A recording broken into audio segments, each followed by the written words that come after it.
Greg, well, you come back with a bit of colour. It's amazing to be back. Yeah. 1 week off. I can't remember what to do. How do you do this? You'll soon get the hang of it. You'll be jumping and swinging around roundabouts. Well, when you come in and do this every day, you see, and you're used to chatting to people and talking about things, a week feels like a long time. But it's nice, do you know... I probably enjoy my job too much, you know. No, but you do enjoy your job, but I would say it was good just to switch off from everything. Did switch off. Everything was great. Lovely holiday. And then back to good weather. What else could you want? Well, it's a bit overcast today so far, but it's going to brighten up as the day goes on. Tuesday and Wednesday is going to be good. Thursday and Friday, we don't know. And was it easy to switch off? Do you know when you were away? Did you switch off from? You're painting me into a corner here. What do you mean switch off? No, but just from the day. I don't switch off really. I'm keeping up to date with everything. What's going on? Because then I suppose if you didn't, dabble a wee bit, it's because it's what you enjoy. Like I don't watch news, right? So I get my information from the internet, and you keep doing that anyway. So, So what did you enjoy about your time off? No alarm clock. Oh God, no alarm. No to your otherwise. No alarm clock. That'd be nice. What else? Although it took a while not to wake up at 6:30. Just, man, chilling. Did it take you a couple of days to eating? You enjoyed that. Some lovely steaks. Did you? I had steak, fajitas, the burritos. Oh, you're just bumming and blowing now.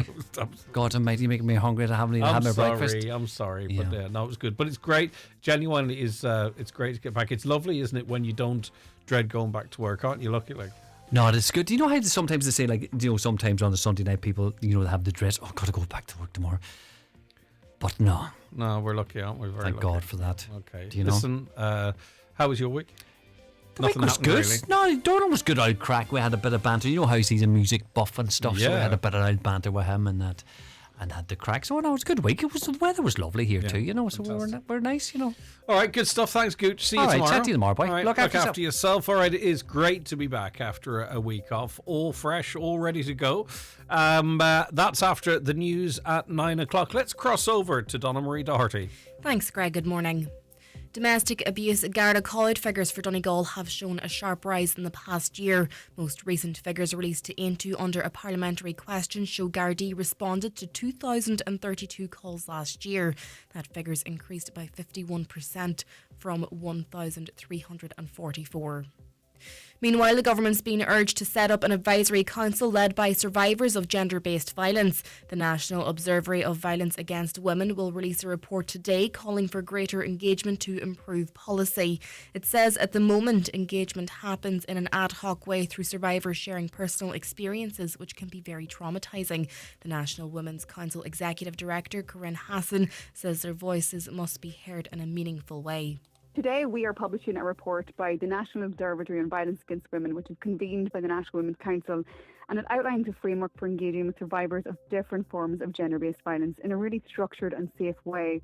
So the framework includes the establishment of a survivor-chaired lived experience advisory council to advise government on policy.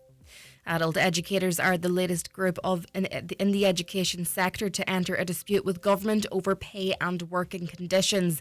The Adult Education Teachers Organisation says many members face insecure contracts, reduced income during breaks and unequal treatment compared to others in education roles. They're calling for restored funding, contract reform and parity in pay and conditions, while urging Minister James Lawless to act. Councillor Jimmy Brogan says government needs to show it values education rather than just saying it does. At the end of the day, these people are working full time. This is their career, and I think the government, they say a lot about they want to promote education laws, but they need to step up to the mark. They need to make sure what they say one thing and don't do another.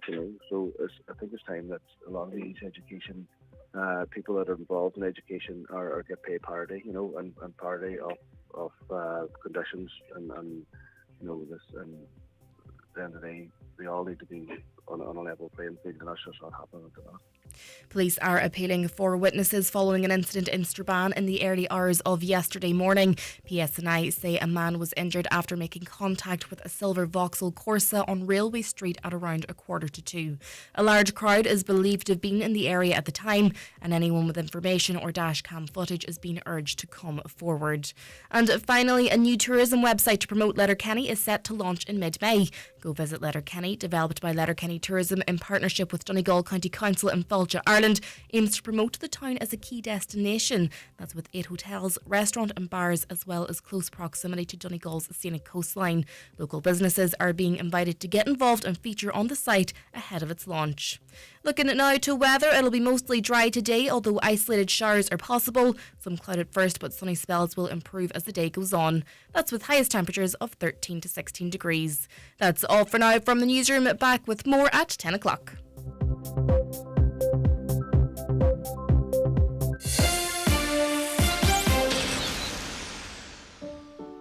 Maybe you're walking home with a guy you really like after a night in the college bar.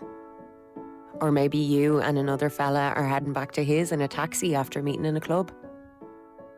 Or perhaps you've gone home with someone after a really great fourth date. There are lots of times and places where we need to say what we want and what we don't want. Whatever the moment, have the consent conversation. A message from Cuan, a Government of Ireland agency. The Talk of the Northwest, the Greg Hughes Show on Highland Radio. Hello, good morning. It is 9:04, just turned on this Monday, the 27th of April, 2026. How are you all keeping? I do hope you're very well indeed, and it's great to have you on board for the show for today and for the week. We've got a packed show as always, keeping you across all the big stories.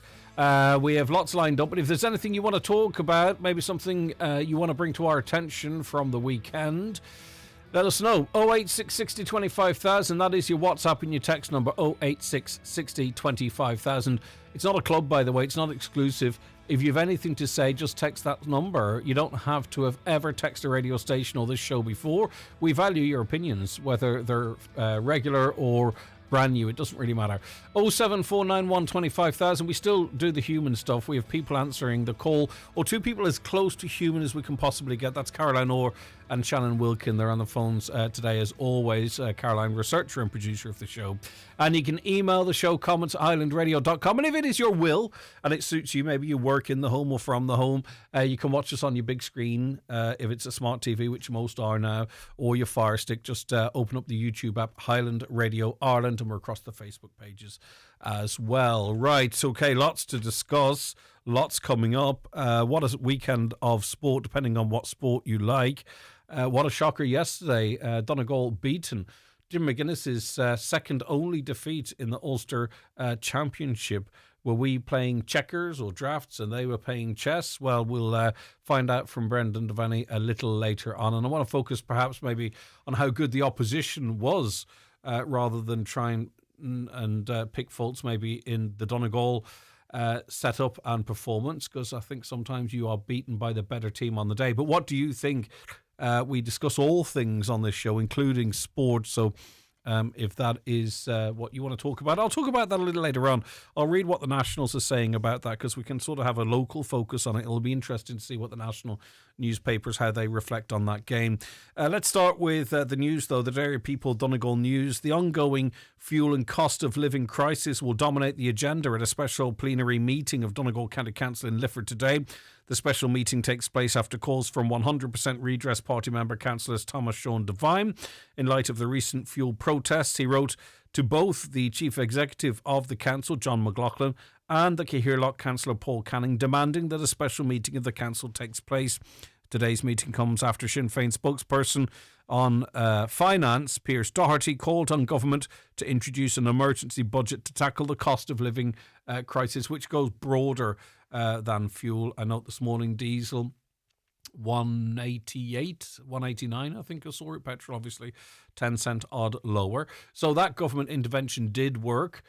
Because if you compare what the crude oil prices are now compared to when fuel was around about the price it is now, there's a big gap. It's much higher now. So those interventions did work on the fuel. Many will argue not enough, but they are having an impact. But anyway, we'll be tracking, obviously, the newsroom will be tracking that meeting today to see what comes from it. I mean, it's nice that they all get together and have a conversation about it, but we know none of the decisions that really influence our lives in that regard are made at county council level. But it is good that they're talking about it, of course. The Dairy News, local businesses that donated 7 speed indicator devices for the Strathfoyle area have been praised. Speaking at the unveiling of the speed indicator devices in Rohan DEA, Councillor Declan Norris said the traffic calming measures could not have been installed without the generosity of the Lycra company, Evero Energy and Even More Energy.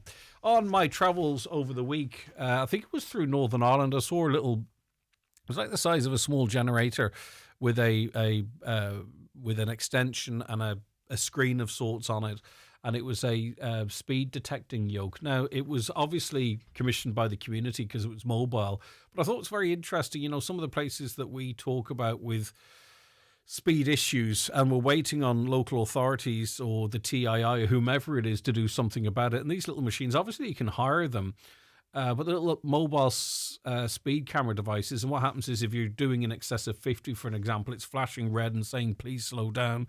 And if you do, it says thank you. And I'm just thinking, you know, maybe it's time local communities start take things into their own hands. I don't know who hires these things out. They're not massive, right? They have a small footprint.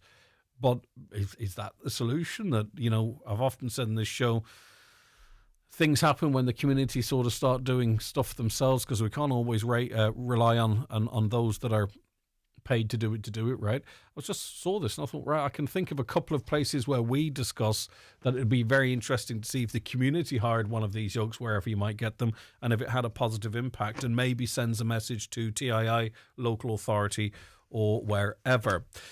Former TD, this is in the Irish Daily Mail now, we'll go to the Nationals. Former TD Jim Glennon was revealed he revealed himself last night as the person who gave a character reference for a man convicted of sexually exploiting a boy.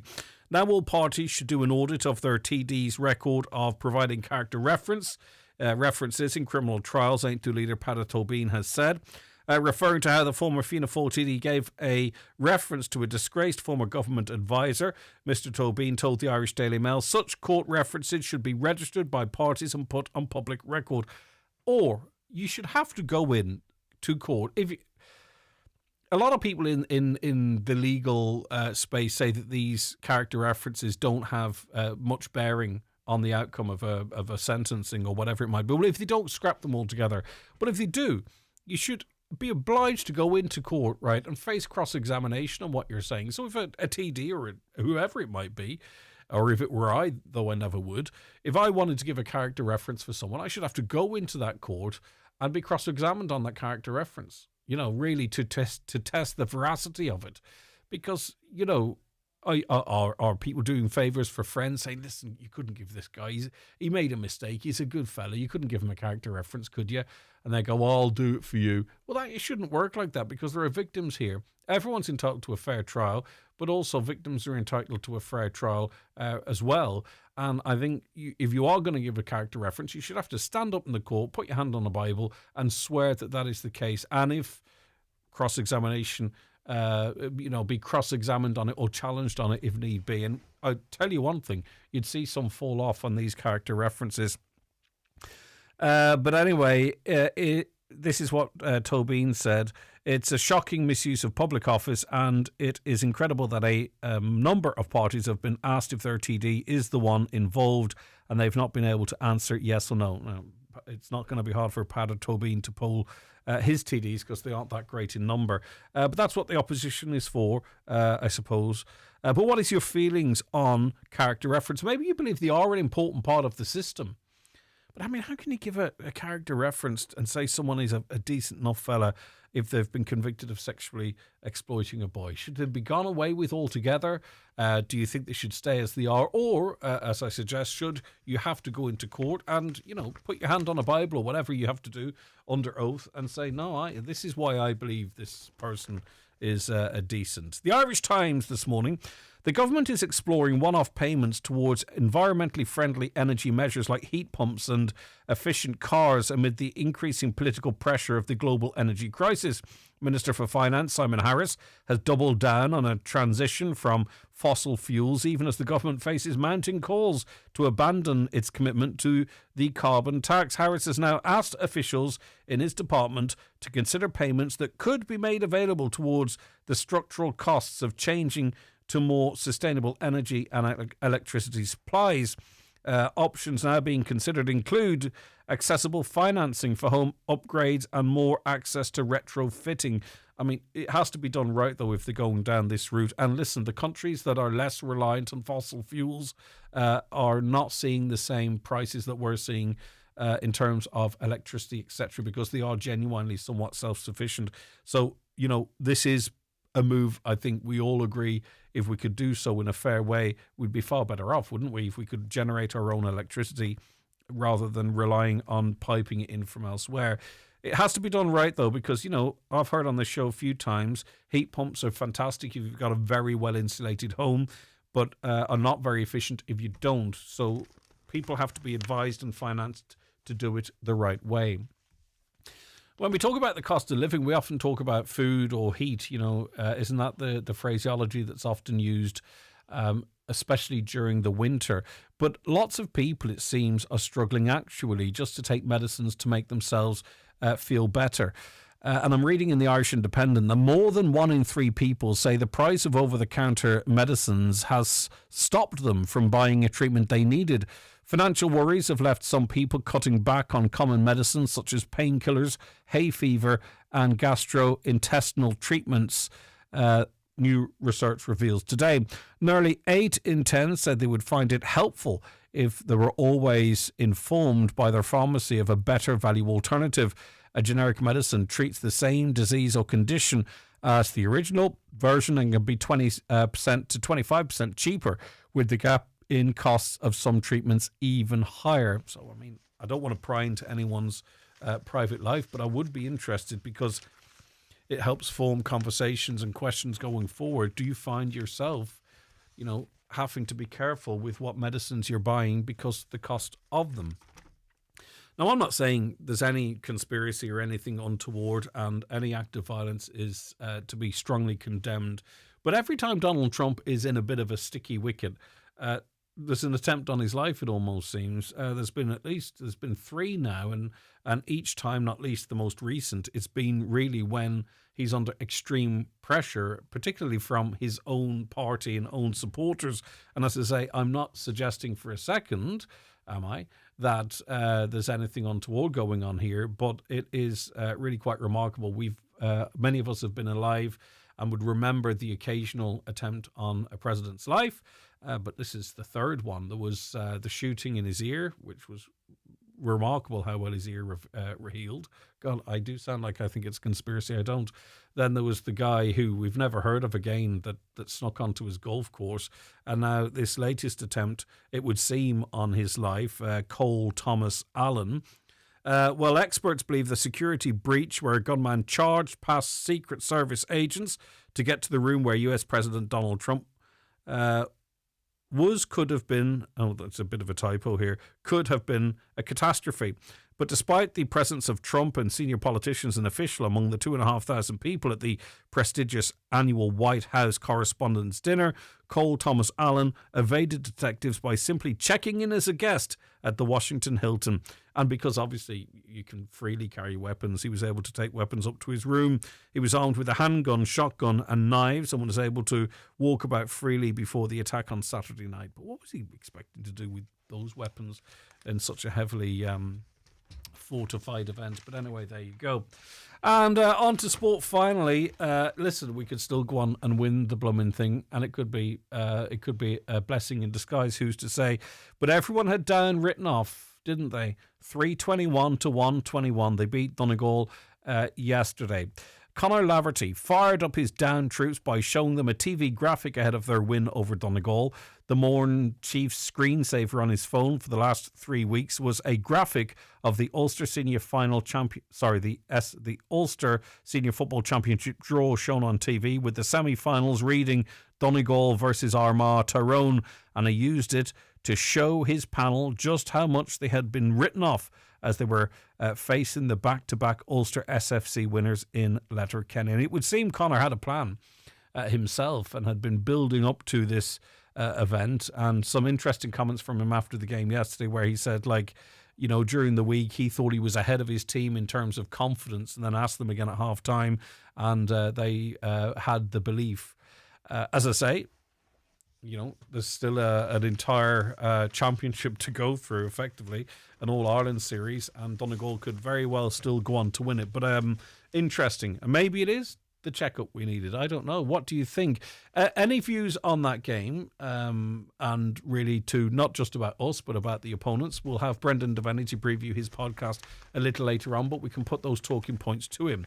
And be very interested to hear what you have to say. Right, how do you get in touch? I already gave you the details, but I'll remind you once again as to how you can get in touch with the programme. The Greg Hughes Show on Highland Radio. Text WhatsApp 086 60 25000. Call 074 91 25000 or email comments at highlandradio.com.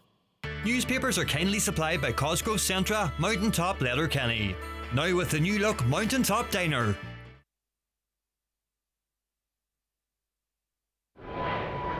The Greg Hughes Show with City of Derry Airport. Direct, year-round services to London Heathrow, Birmingham, Manchester, Liverpool, Edinburgh, Glasgow and just launched Lapland. Visit cityofderryairport.com. Luxury living begins at the heart of your home, your fireplace. At Spratt Fireplaces, Newmills Letterkenny, we offer statement fireplaces, bespoke surrounds, and a wide range of stoves, including gas, wood burning, pellet, and bioethanol models. No chimney? No problem. We'll help you choose and install the perfect solution. Stylish, efficient, and tailored to your home. Call 074 91 24144 or visit spratfireplaces.ie.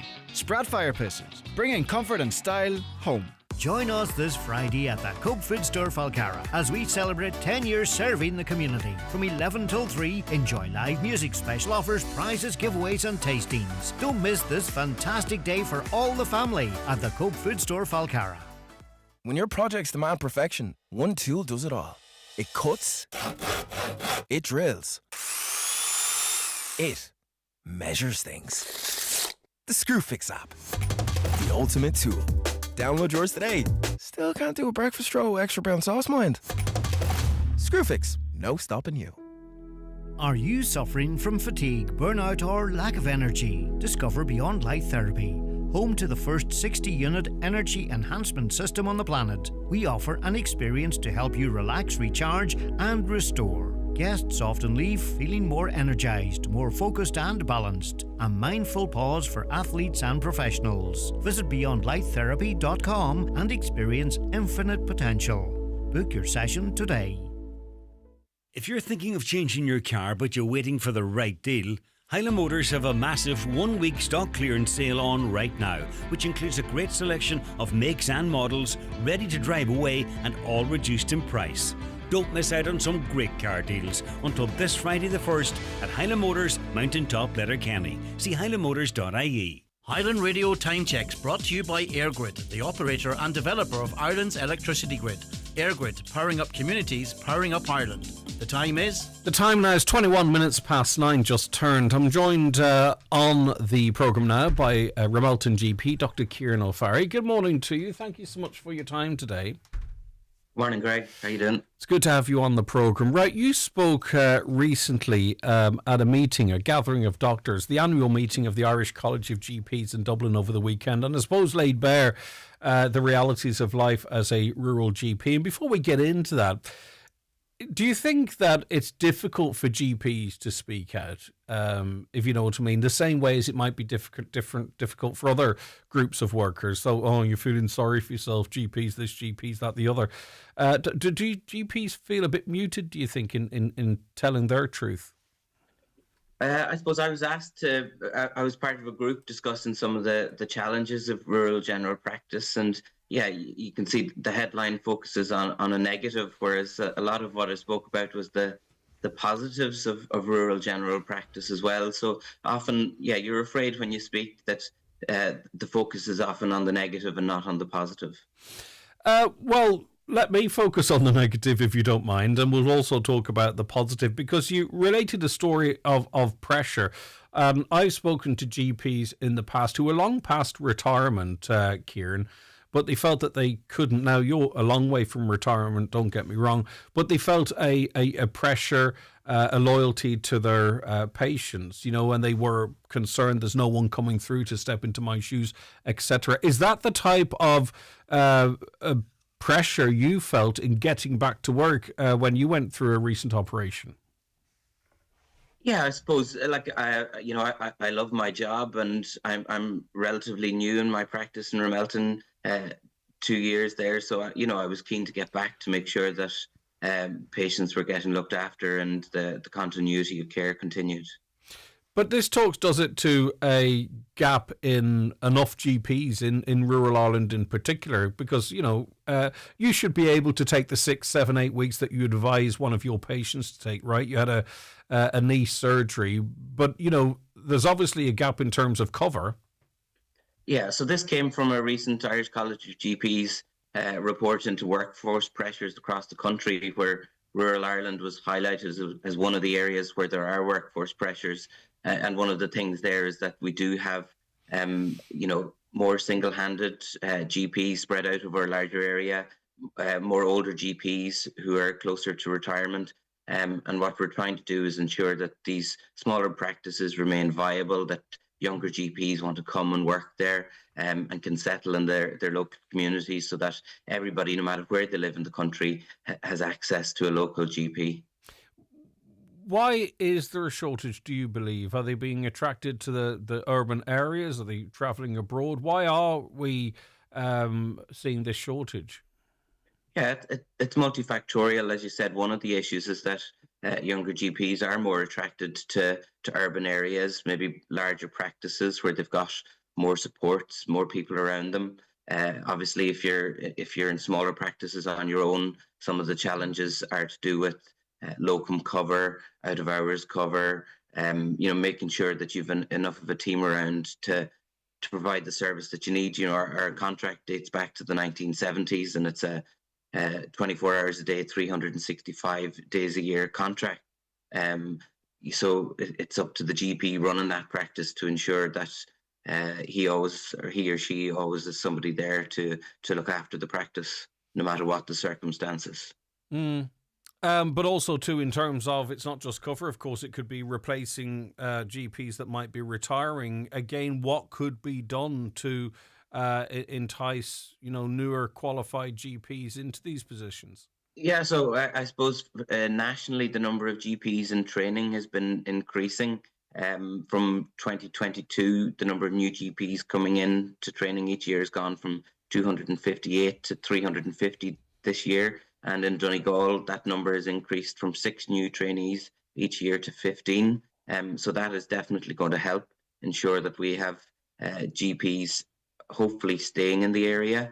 The International Medical Graduate Rural GP Programme has also helped bring approximately 120 GPs from abroad into rural Ireland. And I'm sure many people will have seen that many of our newer GPs in Donegal come from overseas, and they're a very welcome addition to the GP workforce here in Donegal. So we have to continue to ensure that those who are training in Donegal want to stay here and can find jobs, can work here.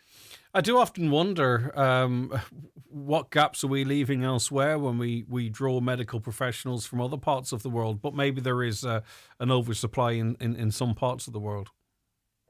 Yeah, obviously that's a challenge everywhere, and we have to. Our job is to try and ensure that we look after our patients and our community. And the ESRI report has projected that we need approximately 6,500 GPs in the coming year, and we're currently somewhere between 4,500 and 4,900. So we need to increase our GP workforce to make sure that GP practices around the country continue to have a supply of GPs to work in them. This is probably an anecdotal opinion. I don't expect you to have the figures, but we've seen a dramatic increase in the population in Donegal over the last number of years. Have we seen any increase in the number of GPs servicing that population? I don't have the specific numbers for Donegal, but I know nationally there's been an increase of approximately 9% in the GP workforce, but we've seen a population increase of about 10%. So we're really only standing still with that. We haven't increased our GP population to the extent that we need. And as I said, projections are there that we need a significant increase in the GP workforce over the coming years to keep up with that increasing population, as well as an increasing aging population with more complex needs. And general practice has become increasingly complex over the last number of years. We're providing far more chronic disease management now. Much of that care has been taken away from the hospital. We saw at the conference at the weekend that there's been a massive increase in consultations regarding menopause, increase in obesity care, and a lot of that is being provided in general practice, and we're best suited to do that if we have the right supports as well. A lot of the conditions you've just mentioned too seem like they might be quite, not a fast turnaround, in terms of how long a patient might be in the room with you. Is that a factor? It's not like I go in with a, I don't know, stiff elbow or something and you sign something and I'm out, right? The stuff that you're talking about there, especially if it's care that might have been done in a hospital before, that requires time. If a woman's coming in to talk to you about menopause or what have you, that requires your time. And of course, that's potentially another stop for someone else. Absolutely. And that is the challenge, if we're providing increased complex care, to have enough GPs to be able to give people that time that they need to get the right advice and the right treatment. How big of a factor is our setup, for an example, where we have one acute hospital covering this massive space? And, we know we're working hard to try and get increased investment, increased capacity or what have you. But how big is the impact of having a hospital that, particularly many, I think older people and younger people too, will almost do anything not to attend. They shouldn't, but do anything not to attend for fear of a long wait in ED. Does that put extra pressure on GPs in this county compared to a county whereby the hospital is better fit for purpose? Yeah, of course. And, you know as much as anybody the challenges that Letterkenny University Hospital has, and that does have a knock-on effect in general practice. GPs across the country see approximately 21 million consultations a year, and only a very small proportion of those are referred to the emergency department. But our health system is often far too focused on the emergency department and on tertiary care. And what we want to see is the shift in resources away from hospital care towards community care, where care can be provided as close to people at home as possible, and where resources are made available, such as the chronic disease management programme. In general practice, we've seen the huge benefits of that with reduced admissions to the emergency department for patients who are part of that programme, with things like COPD, heart failure. The majority of type 2 diabetes care now is provided in general practice, which is a massive shift in the last 10 years. And that's great for patients, where they can get their appointments close to home with good quality care, hopefully keeping them away from the emergency department and leaving that free for those in need. We see a GP shortage, as we've been referencing throughout this conversation, mostly in rural and deprived areas. And I'm comparing apples and oranges here, but we recognise that in education, potentially with the likes of DESH schools, etc. Do you think we should be looking at a system, if one isn't already there, and I don't believe it is, whereby, we try and tip the scale a little bit more in rural and deprived areas, maybe offer different incentives or what have you, to try, rather than just saying, hey, it's beautiful here, come here, but try and incentivize people, GPs, to come to a particular area? Yes, I think we do need that. There is a rural practice allowance, which is historic, and I think needs reform. It's good there's something there then that could be built on, though. So that's a step in the right direction. Absolutely, but I'm a rural practice and I don't qualify for it. So it's too restrictive, and it would be great to see that expanded to allow rural practice to thrive and support the communities where we work. A caller says, Greg, the new medical school in Magee in Derry will ensure we have a good supply of doctors into the future. We're already seeing the benefits of it. I don't think we can take anything for granted, and we can't presume that people will stay and work where they're educated either. Have you a view on that? Yeah, I think it is great to see people being trained locally. It's fantastic. I know some people going through that programme, and I suppose now coming up to people doing their Leaving Cert, I'd like to encourage people to think of medicine as a career. It's an incredibly rewarding career. I love my job. I heard you talking this morning about not getting that Sunday morning dread, and I'm in the exact same boat. I love going to work every day. I get to meet fantastic people, and it's very, very rewarding. So I'd encourage anybody out there who's thinking about it to go ahead and take the leap. Yes, and obviously, at times when we speak to you and other medical professionals as well in Donegal, it's often in the context of an under strain or stretched health system. A health system that works, generally quite well, but we always have to try and make sure that we have a health system on par with other parts of the country and indeed the world. Talk to me a bit more about those positives as work as a GP.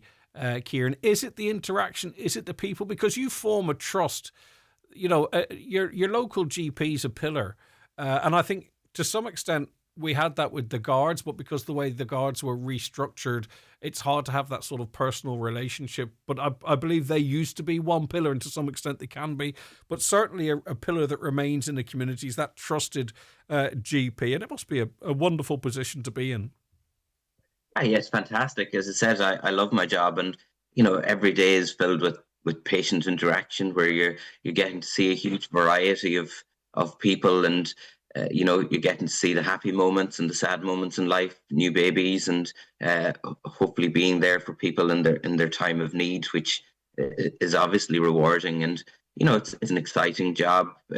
It's great to think that you can make a difference. And we've a great GP community here in Donegal. We've got a local clinical society where we meet regularly. We've got a small group teaching where GPs meet in 6 areas around the country every month to learn from each other and share knowledge. And we're supported by some fantastic colleagues in Letterkenny University Hospital who are obviously always under strain, but we've a great relationship with our hospital colleagues as well, who are there to support us. And I suppose we're all hopefully trying to encourage better healthcare here in the county. And lots of the campaigns that you've been involved in, it's all about trying to ensure that patients can have access to things, because obviously the challenges of travelling to Galway for specialty care is unique to us here in Donegal, and we all want to advocate for better services here locally so that our patients can get care close to home. And I've worked in Letterkenny in a university hospital myself, and it's great to be able to provide as much as we can for people here in Donegal. Yeah, I've been in and out of there quite a bit recently, and the staff are always cool, calm and collected, and with a smile on their face, even in the most challenging of working conditions. And the majority of people go in there, get turned around and get home in a better position too. We should never forget that. And finally, Kieran, too, there's obvious stuff I'd imagine that you, and we can't even touch this because we don't want to go into anyone's personal lives or anything, but when that door closes behind a patient too, it's not always necessarily about a physical ailment or what have you.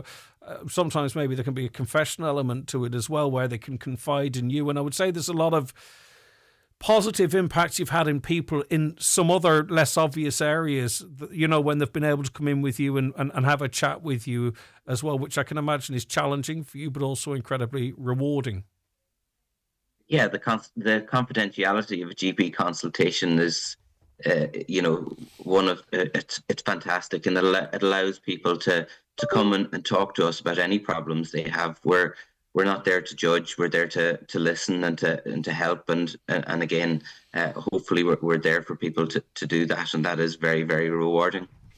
Thank you for your time. Good to see. How is the knee? It's getting there. Yeah. You play golf or anything, or run or football or what? No, I hurt it in an accident, so I had a cruciate ligament repair. So it's a long road biggie. ahead, but Right, okay, it's a big getting one. there, yeah. All right, good stuff. Thanks so very much. Well, hopefully you've got the best of care anyway. Yourself. Fantastic, yeah. Okay, look after yourself. That's Dr. Kieran O'Farry there. Sorry, but a loose cable and it's making beepity beep noises. Okay, Dr. Kieran O'Farry there, GP in Ramelton. The highs and lows of being a GP in rural Ireland. I think doctors worked far harder years ago compared to the young doctors. Now, nobody wants to do anything and all patients are sent to the ED. Many doctors worked up to 11 o'clock at night. I do remember back in the day, GPs were different. I remember they would call to the house, and maybe they still do to some extent, and what have you, right? But there is a bit of a lots of you listening will have an experience where someone or you were sent to the ED where you felt you didn't need to be there. But I've spoken to people that work in the ED, and the pressures on the hospital are about people that have been admitted or need to be admitted to the hospital. That's what's causing the delays. It's not people just going through the ED and getting seen. It's people who are that sick that need to be admitted to the hospital. That's where an awful lot of the choke, the bottleneck is. So that sort of counteracts the point that there's lots of people in there that don't need to be there. See this minor injuries clinic thing, if they ever get that up and running, that will be really significant in terms of taking lots of people. The 3 or 4 times I've done 9, 10, 11 hours in the ED in Letterkenny University Hospital was stuff that a minor injuries clinic would sort out. You see lots of people in there with a twisted knee, sore ankle, etc. So I think it wouldn't be too hard to get to where we need to be with the right facilities like that minor injuries clinic. And also I think there are definitely people that are sent to the ED that potentially could get their care elsewhere, but that's not the problem. The problem with the hospital is people that are that sick. So when you hear the trolley numbers where you've got 41 people waiting for admission to Letterkenny University Hospital, they're not people sent by the GP to the ED that don't need to be there. And in fairness, the hospital's honest about this. The people that don't need to be there are seen last because they are triaged on a medical need. So that's why you're often sitting there for a long time with a potentially broken ankle or something along those lines. Right, anyway, sorry to pontificate, but I haven't had a chance to waffle for a week. The Greg Hughes Show with City of Derry Airport. Direct, year-round services to London Heathrow, Birmingham, Manchester, Liverpool, Edinburgh, Glasgow and just launched Lapland. Visit cityofderryairport.com. Don't miss the Cup of Tea Festival, our Dra, Friday 1st to Monday 4th of May. Enjoy live concerts, traditional sessions and music classes all weekend. Highlights include the opening concert on Friday night with Jim and Fiona Byrne. On Saturday, the Packy Manus Byrne evening. And on Sunday, the festival is dedicated to the memory of the late Stephen McCahill. The Cup of Tea Festival, this May Bank holiday weekend. For more, see thecupofteafestival.ie. Hi everybody, Michael English here, and I'm delighted to be bringing my brand new concert show to the Millennium Forum in Derry on Thursday the 14th of May. My very special guest is my great friend Hugo Duncan. Tickets on sale now from Millennium Forum box office, so looking forward to seeing you all there on the 14th of May. Attention Donegal, Derry and Tyrone. PD Bathrooms and Tiles are proud to unveil our newest and most stunning showroom in Lisfannon Business Park, Buncrana. Located right opposite the Northwest Golf Course, we offer unbeatable quality and incredible value. For 30 years, we've been the experts in total refits, stocking and serving as the sole agent for many top brands. Visit us today and transform your space with the finest bathroom and tile solutions. Telephone 93 95 884. PD Bathrooms and Tiles, where excellence meets value. Lisfannon Business Park, Buncrana, F93H10F. The local name for insurance you can trust is Hickey, Clark and Langan. They compare quotes from all the leading insurers, so you get a great price every time. Home, car or van, farm, commercial or public liability. Whatever you need, they're there to help. Drop into Ballymacool, Letterkenny or call 9126688. Hickey, Clark and Langan, saving you time, money and hassle. Hickey, Clark and Langan is regulated by the Central Bank of Ireland. Join Highland Radio for a fantastic night away to see Westlife live at the 3 Arena on Friday the 18th of September as they celebrate 25 years of hits on their anniversary world tour. For just €290, your package includes return coach transfers, overnight B&B at the 4-star City North Hotel, and standing tickets to the show. Single supplement applies. Leave all the driving to us and enjoy every minute from the journey down to all the big sing-along moments on the night. Spaces are limited, so book now on highlandradio.com or call 074 91 25,000. Welcome back to the programme. We're in the company now of the presenter of Highland Radio's GEA podcast, the DL Debate. Brendan, good morning to you. How are you, my friend? Yes. Good, Greg. Yourself, buddy? I'm good. Right. I said at the start of the show, was it a case that, because, you know, we could talk about what we did wrong or what we did right, but we came up against a team. Is it going too far to say we were playing checkers and they were playing chess? Well, Greg, yeah, it's a head scratcher. I just think, Greg, particularly in the new rules in the modern game now, it's all about energy and high intensity. And if you haven't got that, which we hadn't yesterday in terms of what we should have been, then you're automatically going to be up against it. And down came and they brought all that, brought all the pace. So we were always chasing it a bit, even though we probably missed a lot of opportunities, particularly first half. We just didn't look right. Some of our players didn't look on it the way we expected and down capitalised. Maybe the last time we saw that was in last year's All-Ireland final. What happens as a former player yourself where you can, you know, seemingly be untouchable and then as a whole on the day seem flat? What's happening there? Because we know, you know, Jim McGuinness, we know his ability, we know his tactics and how he can manage, etc. So what could happen on a day where a team can appear flat? And as I say, the last time I recall that being was that final against Kerry. No explanation, just a flat team. Well, we put it down to miles on the clock potentially. But what happened yesterday then? Well, I suppose we came into the season, we won the McKenna Cup, we came into the league and we were moving well. It looked like we could beat any teams that we needed to. We maybe dropped off a small bit then on the final couple of games there, particularly against Roscommon and Monaghan, where we were kind of, did we want to be in a league final? Yeah, and then we played Kerry, and we obviously shot the lights out with Kerry. So what led into this, I suppose, because Kerry were maybe a bit like we were yesterday, they weren't on it. It was so easy for us, and we had away in a training camp then, and, you know, all the talk was about All-Irelands and what Donegal were going to do. And it's very hard as a human being to get away from that, Greg, and to get your head of it. Meanwhile, Down struggled to get over Wexford, who had a bad beating then in Leinster, and they obviously were playing in Division 3. So everything was putting Donegal on this massive pedestal. Now, that said, you know, you look at Jim's record in Ulster, I mean, 7 years, up until this point, 1 defeat. I mean, it just didn't seem like, even if we were off it a small bit, that we would have too much experience and too much know-how and we would get the job done. But listen, again, I got to say, well done to Down. I mean, they were first class. I think at half-time for me, like, what I would have done with Donegal was went back into how we were actually playing last year, went into what we call a low block defensively, because our defence was wide open. I would say Down couldn't believe how easy they were getting shots away and that. So at half-time, I would have come back in, because if Down won the ball, turned over the ball, won a kick out, when they attacked, it was 1-on-1 and it was a simple hand pass and it was usually an unchallenged shot. Whereas when Donegal went down the other end of the pitch, they always had their block of defence set. And when we went down to their scoring zone, there was 2 or 3 tackling at us. And that's normally what you expect from Donegal. So I was a bit surprised we didn't go a wee bit more defensive, sit in the second half and kind of, you know, play our way into the game, because you could see there were signs in the first half that we were off it. But maybe Jim McGuinness saw enough in the first half to think that, because in the league campaign there have been, you know, shaky first halves, and then we've blown the opposition away in the second half. Maybe but I just don't think. I don't think, not that we underestimate that Down did have a plan, and it seems they executed that plan.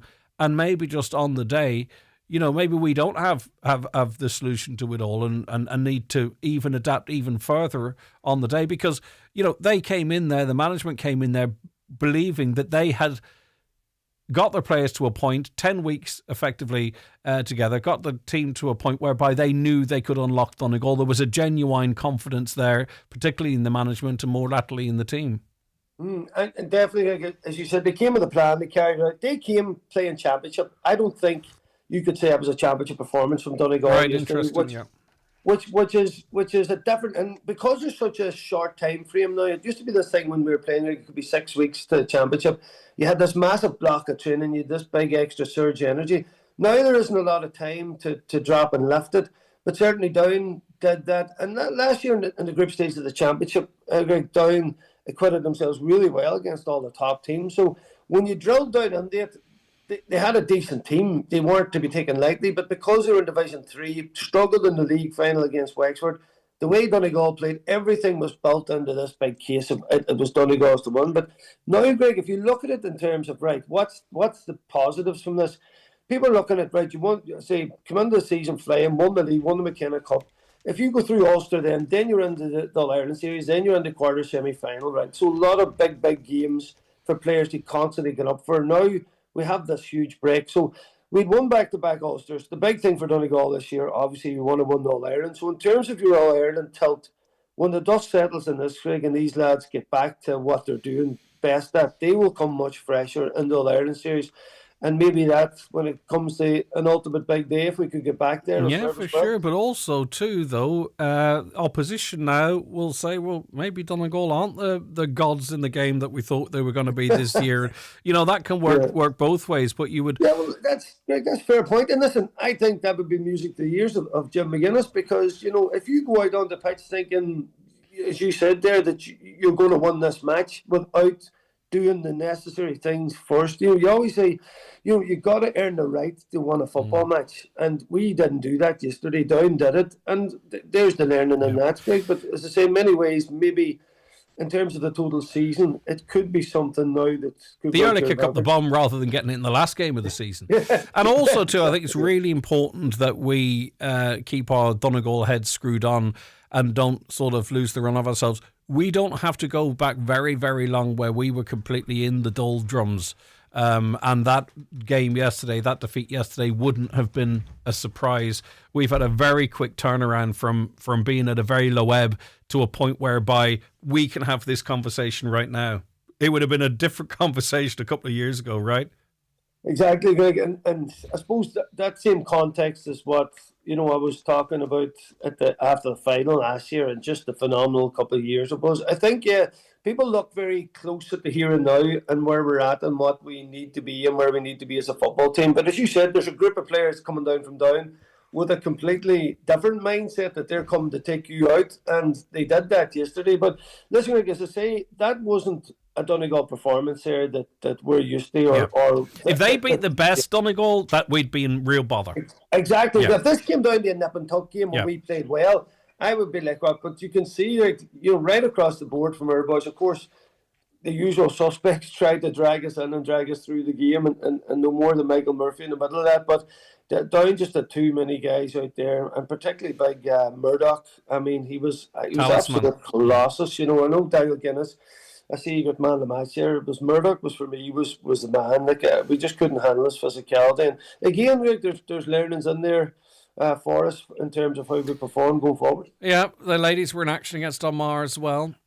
Yeah, listen, it was a great week for us. The ladies lost the and also championship. We've had a real wake up call. This the hurlers lost the ring. Yeah. Listen, sometimes we have won on weekends, but no, it wasn't to be this weekend for Donegal sport. But as you said, Greg, you got to take the good with the bad. Yeah, well, there's going to be a full review of the Christie Ring clash with Derry for our hurlers, the disappointment for the Donegal ladies in the Ulster Championship against Armagh, and much more, of course, on that big game at O'Donnell Park. The guests on the show include 2012 hero Frank McGlynn, multiple Ulster Championship winner Niall O'Donnell, and Neil Loughlin of the Irish News. So it's going to be a wedged DL debate just after the 7 o'clock news this evening, no doubt. Yeah, and Neil Loughlin just happens to be a Down man as well. Of course, yeah. Is that a coincidence of booking or is that intelligent production? No. That was intentional, Greg. Okay, all right. So even he couldn't build the case at all last week when we were talking. So he had a Cheshire cat smile on his face yesterday. Yeah, of course. Well, sometimes people play their chances down. There's a lot of mind games goes on across sport. All right, good stuff. Thanks, Brent. Thanks, Greg. Bye bye. Look after yourself. Now, I'll get to some of your comments on the football there. Lots of you texting in. Thank you so much. Get your phones out. I want to hear from you. I want you to be part of this programme. It's your show. When a team is getting beat, says a listener, why does the management not change the players? They did the same against Kerry. It was a shocking poor game. Another, interested to hear Brendan Deanny blame media for Michael Murphy's yellow card. Is he not the media? Yeah. I suppose sometimes when you... yeah. I didn't hear all of those comments, but I think we always felt that, not the media, us as fans, that, you know, it wouldn't be too hard to get a booking if you were Michael Murphy, so to speak, especially with the controversy a little earlier on. But when you're the Donegal media, you're not really commenting as the Donegal media, I don't think. Not a great result, but the ground proved to be a very suitable place to hold games. Let's hope we see more of them there. But conversely, the first time that a quarter-final was held in O'Donnell Park in 75 years and we lost, maybe we should stick to Ballyshannon and Ballybuffet. Both teams played on the same ground, but I presume you're talking about tradition or, the rub of the green or whatever it might be. Chin up to the Donegal lads. You can't win them all. They take lessons from the Down game and they'll come back stronger. I think I agree with you there.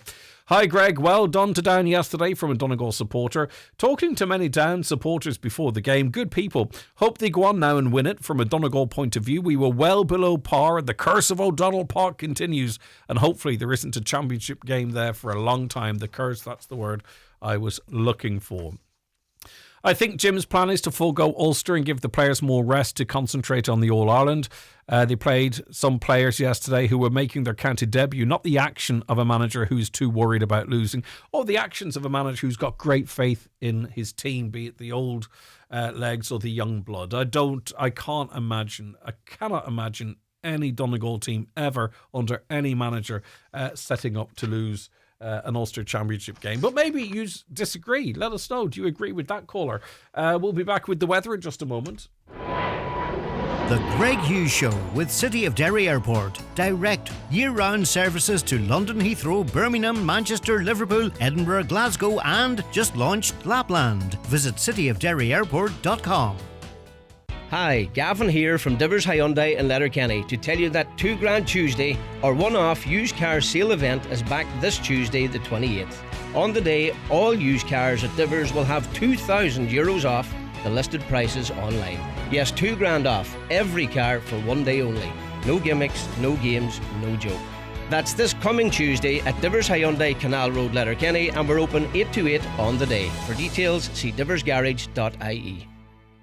There's bingo every Monday night at Halfway House Burnfoot. Doors open at 7:30 with eyes down at 8:30. €2,500 must go. The snowball is now €3,000 on 45 numbers or less. If you're not in, you can't win. That's Halfway House Bingo Burnfoot tonight at 8:30. The Clonmany Agricultural Show. Save the date this summer, 4th and 5th of August, for the Clonmany Agricultural Show. A great family day out. Get your tickets now for the Monster Draw with €100,000 in prizes. First prize a Valtra tractor or Skoda Kodiaq car. Second prize a 500cc quad or €10,000, plus 8 other cash prizes. Tickets at clonmanyshow.com or from any committee member. In a world where the heat is on but all bets are off, one team is coming together for one more mission: to write a code that's unbreakable. At the Advertising Standards Authority, we love ads like that. We don't get to make them, but we do draw up the code that ensures that ads are honest, decent and true. In fact, we're inviting contributions to our new code. So if you contribute to one advertising code this year, go to adstandards.ie. Advertising Standards Authority, keeping ads up to standard. Highland Radio weather updates with McElhinney's. Discover the latest styles from your favourite women's wear brands, including Joseph Ribkoff, Naya, Wee, Minari and more. Explore the collection in-store or shop online today at mcilhenneys.com. Are you enjoying this spell of prolonged dry weather? It's nice, isn't it? Well, what's in store for us today? It'll be mostly dry today, though isolated showers are possible, and I imagine looking at phone weather forecasts, they are going to be very isolated, just dependent on where you are. Some cloud at first, but sunny spells will improve as the day goes on. Temperatures 13 to 16 degrees. You're probably wondering what tomorrow's going to be like. Dry with sunny spells, getting a bit warmer, 14 to 17 degrees. Wednesday is looking nice. Thursday, We might stay dry in the north, but they might get a bit of wetter weather in the south. We often seemingly get the better weather earlier in the year and then the south kicks in. But anyway, the team was poor. This is on GEA. The team was poor. There was a lack of play in them. It felt like they didn't want to win and they were on the training ground as opposed to a match field. It's clear Jim McGuinness's focus is on next year's championship and not this year's. I don't get that, but okay. Hi, I'm a down man who's lived in Donegal for over 30 years. That was a absolutely brilliant performance by the men in red and black. We'd been completely written off before the ball was kicked. Some Donegal supporters who I know had lost the run of themselves and were planning their day out in Clonus to play Armagh. Down are a proud football county who've come through tough times of late, but that win yesterday shows we're back as a football power. And I hope you go on and win the whole blooming thing in Ulster. Did the down team stay in Letterkenny on Saturday night? I don't know. Take David Clifford out of Kerry and it's a different team. Michael Langan, our all-star, was a big miss. And last one, just before the 10 o'clock news. I hope it's another 50 years before there's another game in Letterkenny. We should never play there. They don't like it. I won't use the phraseology they did, but they don't like it too much. What do you think? How much of a difference does the ground play in it? And when is Ballybofey going to be back up and running again? I presume it's in the not too distant future.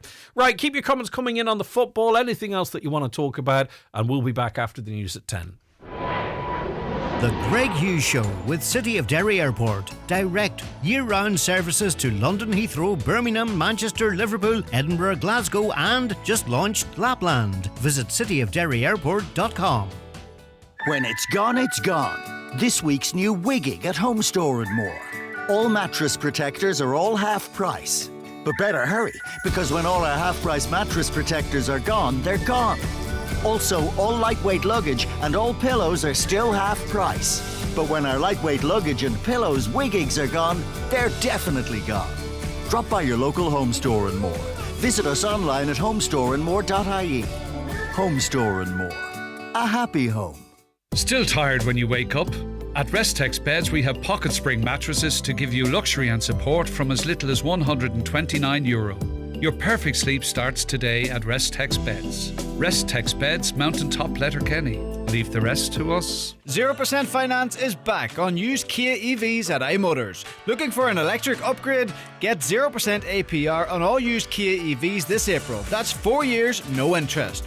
Want to finance over 5 years? We also have 1.9% available. With incredible choice available, this is a deal you don't want to miss. Visit our showrooms in Drumkeen or Malin and take your test drive today. iMotors, fearless generation. McGowan Hearing, one of the longest established audiologists in the Northwest, now have weekly clinics in Letterkenny, Buncrana and Carndonagh. Book your free hearing aid consultation at one of these clinics or with audiologist Darren McGowan in your own home. Call 07191 00208 or visit mcgowanhearing.com.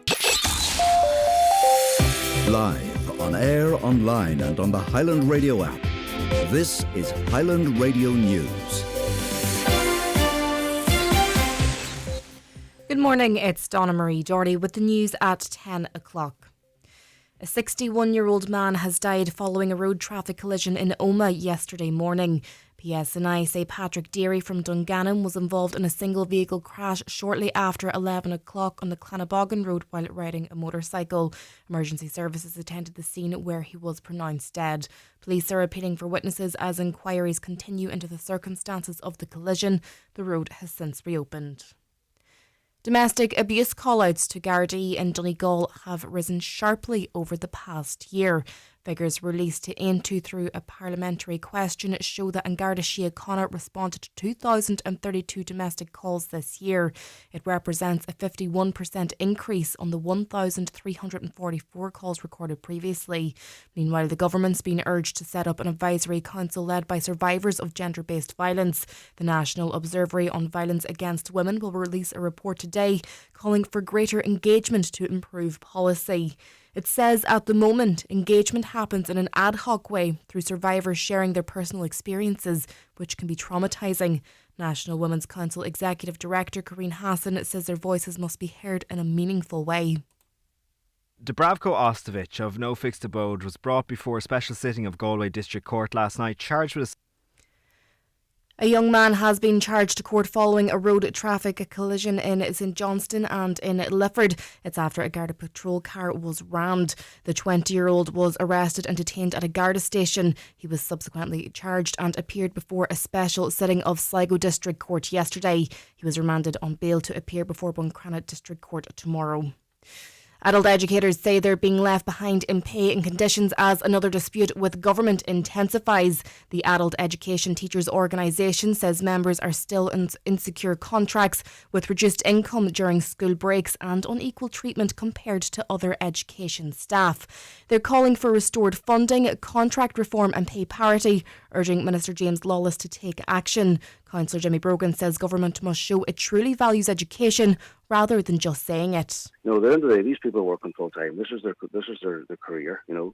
And I think the government, like, they say a lot about want to promote education laws, but they need to step up to the mark. They need to make sure what they're you know, they say one thing and don't do another, like, you know. So I think it's time that a lot of these education people that are involved in education are get pay parity, you know, and parity of conditions and you know, this, and at the end of the day, they all need to be on a level playing field, and that's just not happening to that. Police are appealing for witnesses following an incident in Strabane in the early hours of yesterday morning. PSNI say a man was injured after making contact with a silver Vauxhall Corsa on Railway Street at around 1:45 a.m. A large crowd is believed to have been in the area at the time, and anyone with information or dashcam footage is being urged to come forward.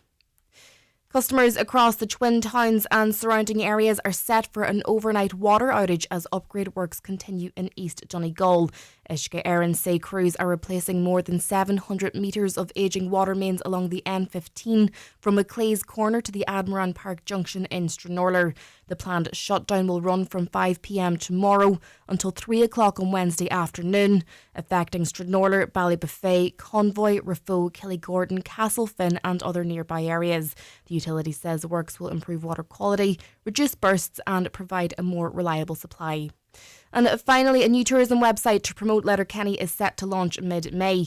Go visit Letterkenny, developed by the Letterkenny Tourism in partnership with Donegal County Council and Fáilte Ireland, aims to promote the town as a key destination. It has 8 hotels, restaurant and bars and a close proximity to Donegal's scenic coastline. Local businesses are being invited to get involved and feature on the site ahead of its launch. Looking now to weather, it'll be a mostly dry day, though isolated showers are possible. Sunny spells will improve as the day goes on, with highest temperatures of 13 to 16 degrees. That's all for now from the newsroom. Back with headlines at 11 o'clock.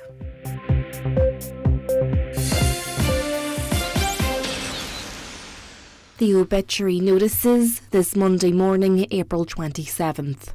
The death has taken place of Kathleen Edwards, née McPhillamy, 270 Lisnafin Park, Strabane and formerly of Brendan. Kathleen's remains are reposing at her home. Funeral leaving there tomorrow at 9:20 for Requiem Mass in St Mary's Church, Melmount at 10 a.m. Interment afterwards in the Sacred Heart Cemetery, Derry Road. Donations in lieu of flowers please to the Foyle Hospice, care of Quigley's funeral directors. Family time please from 10 p.m. tonight and before the funeral tomorrow. The Requiem Mass can be viewed live via the parish webcam. The death has taken place of Tommy McCarn, Glassmullen, Dumfries. Tommy's remains are reposing at his late residence. Leaving there tomorrow at 10:15, going to St Mary's Church, Cockhill for Requiem Mass at 11 o'clock with burial afterwards in the adjoining graveyard. Mass can be viewed on churchservices.tv. Family flowers only please. House private to family, friends and neighbours only please. The death has occurred of David Lawrence Green, Grange, Inch Island. Removal from his residence this morning at 10:15, going to Our Lady of Lourdes Church, Inch Island for Requiem Mass at 11 o'clock, followed by interment in the adjoining graveyard. Requiem Mass can be viewed on the Fawn Parish YouTube channel. Family flowers only please. Donations in lieu if desired to Carndonagh Community Hospital Patients Comfort Fund, care of any family member or Sean Murphy Funeral Director. For family information and more details regarding wakes and funerals, please go to highlandradio.com.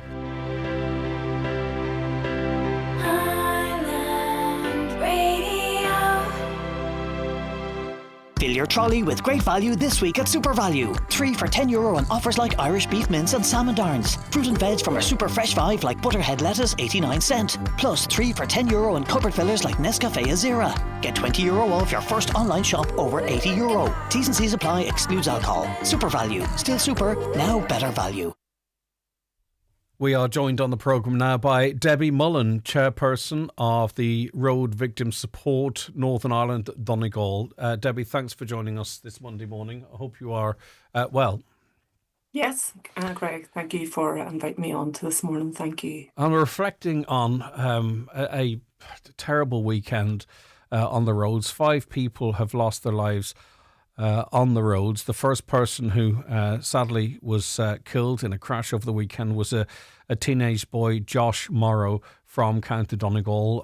The sporting clubs he was associated with, the school he was associated with, and first and foremost, his family. I can't even pick words to try and express how sorry I am for their loss. And I think it's really critical, Debbie, when we speak to you, that we're recognising that it's not 5 as a number. These are 5 devastated families. It's terrible, terrible situation. Yeah, and you're absolutely right. It's not just 5 families. It's those 5 individuals, families, their friends, their wider community that will be hugely impacted by one individual loss, never mind 5 losses right across the whole island of Ireland. You know, it's a very difficult place for these people at this moment in time, because there will be lots of feelings of shock, numb, even has it actually happened, you know, and it's very hard for people to come forward to support whenever they don't know what's the right thing to say or do. But presence is most important. To be present with somebody is the thing that I find is most important in the aftermath of such devastation and life-changing events like this. Yes, and in our own local tragedy here, I mean, obviously the community, family and friends will rally around the family. But, you know, in terms of Josh's school colleagues landing into school today, you know, it's a lot for young people to take. And for many of them, it might be their first sense of loss, such as the way life is laid out, but also for his teammates and stuff. You know, when you get someone who's such an integral part of a tight organisation, and it's great to see the recognition of that now, isn't it, whereby we hope we'd never have to do it, but schools and sporting organisations understand that the support there for peers needed as well. Absolutely, and I think it's fantastic. We at Road Victim Support Northern Ireland Donegal have been invited in to offer that additional support to the communities and to sports clubs in the aftermath of that loss, because it's just trying to get the communication going. You know, it's so important to talk about, you know, the person who has lost their life and keep their memory alive. But also when something so sudden and so traumatic, it has such an impact to individuals. And it may be that person who's not talking, who's not sharing how they're feeling. So I imagine today the school will most definitely have put something into place there to support those pupils. But it'll be important to put further support going forward over the next few weeks and months as well. How do you, what is your best advice for in the home? You know, because maybe, you know, group events won't reach everybody. And we're talking about, generally speaking, maybe this is information that might be useful for us broadly going forward, though we wish we didn't need it. If mum and dad are confused as to how to discuss this with a teenager, for an example, is there some guidance that you can give? Well, you know, in the very early aftermath, mum and dad will be trying to come to terms with this loss themselves. And sometimes in that, you know, in the grieving process, we do, unfortunately, as a parent, I'll hold my hands up, we do forget that our other children are grieving too, because we're so caught up in our own grief. And it's really important to be aware that we all need to talk, we all need to share what's going on, what our feelings are, what our emotions are, and how can we help each other. Everybody grieves differently, And sometimes people don't want to mention what has happened, doesn't want to mention their loved one's name, doesn't want to see photographs or images. But what we would say is within the home, that's actually really important to come to a place of acceptance. And, while we know that they have lost their life, that doesn't mean it's easy to accept that. So communication is actually one of the key elements in trying to cope with grief. I'm not talking to any of the circumstances surrounding any of the instances over the weekend, but we work closely with An Garda Síochána here in terms of appeals, slow down days, particularly bank holiday weekends, public holiday weekends. And the reason we do that is statistically, these are the days or the periods of time where we see more tragedy on our roads. What we're also seeing, though, is, as it relates to stats, speeding, drink and drug driving, non-wearing of seatbelts, distracted driving, that message is not getting through. And I know there's a frustration amongst the traffic corps in that, what else can we do? I wonder how we can connect this awful tragedy of this weekend in people's minds with the reality of our behaviour on the roads. Because such is the random nature of this. You never know when you might be caught up in this, whether it's your fault or not, right? So I wonder what we can do in terms of messaging or education or whatever it might be, Debbie, to try and say the reason we do all of this, it's not to be preachy, it's because of terrible weekends like we've just witnessed. Yeah. I'm not sure if you're aware, but Road Victim Support Northern Ireland Donegal has been very active in Donegal in recent months, and that we've been delivering what is called a Drive to Arrive programme. And we've been putting that out through quite a few schools. We've been to Letterkenny University, been working quite closely with the Garda Síochána and actually Donegal County Council in delivering those road safety messages. What we do know, that behind every statistic is a family. But also statistically what has caused the deaths on our roads, and it is one or more of the fatal five. So just what you spoke about there earlier, that is exactly what is causing the deaths on our road. So we believe that we do have to keep pushing forward with education, because it is people's behaviour that needs to change. And unfortunately, we can all become complacent on the road, every single one of us. And I hold my hands up to that most definitely in the past. But if we can save one life, and the difference about the workshop that we deliver is we are delivering it all from a lived experience. Every one of our volunteers come in to those schools and community organisations, and they deliver what it's like to get that knock on the door, the true devastation of losing somebody, and the aftermath.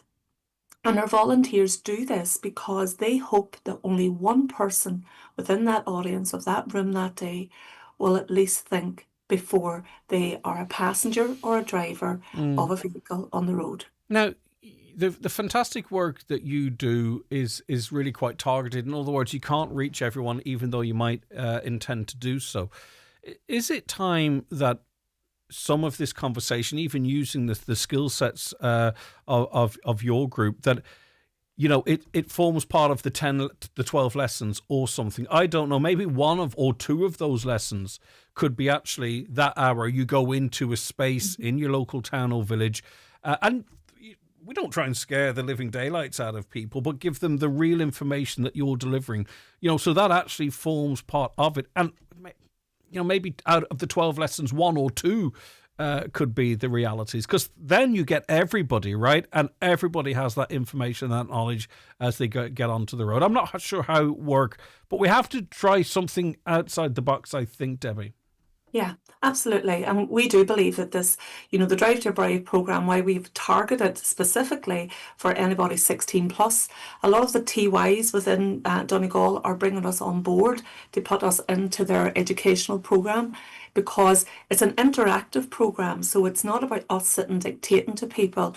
It's about our young people using our alcohol and drug goggles and trying to do things with that. We have a fantastic 15 VR headsets where they have to sit for 6 minutes in a 360 reenactment of an RTC. And then when we talk about the fatal five and the Ackerman Coast, which is for advanced driving, then our young people are able to see how those serious deaths and collisions could be further preventable. So I most definitely believe that schools are looking at this, and they are already putting this into their educational programs, because we've been inundated this last 3 weeks now since we did a fantastic event, and we got great feedback from those last 3 weeks. We've been getting a lot of schools within Northern Ireland and Donegal who are asking us to come in and deliver that programme. And I think what's really interesting about that immersive experience that you're giving people, and I don't know the science of it, I'm not a psychologist, but you can't help but feel there's a bit of coding going on in the brain on a subconscious level where you're exposed to that. Like, do you ever have that situation whereby someone asks you the name of something, and for all the world you don't know it, but 30 minutes later that name pops in? It's in there somewhere. And again, I'm clearly not a psychologist, but that immersive experience, you would hope it codes something in there. Yeah, absolutely. And whenever you can leave something and people have a lasting impression, that is what people take away. And when they can be involved rather than dictated to and spoken to, we would rather have people be involved in and spoken with. And that is where we're seeing more and more people taking on what the message that we're delivering. And as much as I'm saying young people, this isn't specifically, no, of course not, because we have to be mindful. We just believe that if we start at the grassroots level up, that we are looking at the future drivers, and if we can educate them, then surely they will be the ones who will be much more aware of the dangers on a road. Yes, and you've made it very, very clear, but you can, the point really is if someone's in their 40s and they smoke, for an example, you could move heaven and earth and they may never not smoking. But if you get to a 15, 14, 16-year-old and you say, this is why you shouldn't smoke, they never start smoking. And that's, it doesn't mean smoking isn't bad for the 40-year-old, but you have a chance maybe to get in early. And I think that's really what we're talking about here. Finally, Debbie, for the wider community, particularly maybe teenagers who have lost a friend or somebody in the school, and maybe mom or dad, or mom and dad are in the house, and they don't really know how to have the conversation as to how this loss or this perhaps reality of mortality might be affecting their own child, separate from the family or the victim themselves. What is a sensible way of broaching the subject and making sure there's a space for the young person to speak or express, or to maybe if you need to explain something to them? I think if there is parents out there and they are struggling with their teenager and to talk about this loss, it's really important that they reach out and get support. Road Victim Support Northern Ireland Donegal offer that free support. We have a fantastic counsellor, Marie Fury, who delivers counselling in the County Donegal area. We have support meetings monthly in Letterkenny, but you can go onto our website and you can self-refer whatever it is that person, that young person, maybe it's a school, maybe it's an organisation, what it is you're looking for. Because emotional support in the aftermath of such a traumatic loss is vital, to put out there for everybody impacted and affected. So I would say go on there and look for some support. It is there. It's just, it means somebody has to go in there and access it. Yeah, and we have to make sure we don't see any daisy chaining or anything like that in relation to... Absolutely, okay. Absolutely. And I'm putting it like that purposely, sensitively, but people will understand what I mean. Debbie, thanks for your time. I do appreciate it. Sorry, before I let you go, I think you referenced it. I just wanted to recap the best way for people to get in contact with the Road Victim Support Northern Ireland Donegal group. Yes, as I said, we have a self-referral portal on our website, or you can contact us on any of the medias. We are on Facebook and Instagram and TikTok, and there's always somebody there to pick up those messages. But probably the best way is through the portal if somebody's looking for services or assistance within the community. Debbie, thank you so very much for your time. It's time for Vision Ireland Bingo on Highland Radio. It's Monday, April 27th. Playing on a green sheet, Reference number is S6. It's week 18.